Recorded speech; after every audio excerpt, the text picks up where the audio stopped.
రైట్గా details చూస్తే formula ఈ car కేసులో బీఆర్ఎస్ వర్కింగ్ ప్రెసిడెంట్ కు నిరాశ ఎదురైంది. కేసు విచారణకు తనతో పాటు తన లాయర్ ను కూడా అనుమతించాలని కోరుతూ తెలంగాణ హైకోర్టులో ఆయన లంచ్ మోషన్ పిటిషన్ వేశారు. ఈ పిటిషన్ ను విచారించిన హైకోర్టు కేటీఆర్ విన్నపాన్ని తిరస్కరించింది.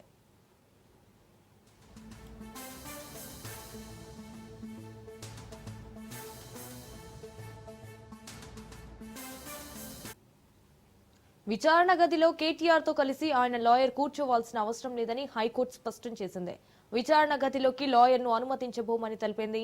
కేటీఆర్ కనిపించే విధంగా కాస్త దూరంలో లాయర్ ఉండేందుకు అనుమతిస్తామని తెలిపింది. ఇక ముగ్గురు లాయర్ల పేర్లు ఇవ్వాలని కేటీఆర్ న్యాయవాదిని అడిగింది. ఇటు విచారణను లాయర్ చూసే నిబంధన ఏసీబీలో ఉందా అని ప్రశ్నించింది. కాసేపట్లో దీనికి సమాధానం చెప్తామని అడిషనల్ అడ్వకేట్ జనరల్ హైకోర్టు తెలిపారు.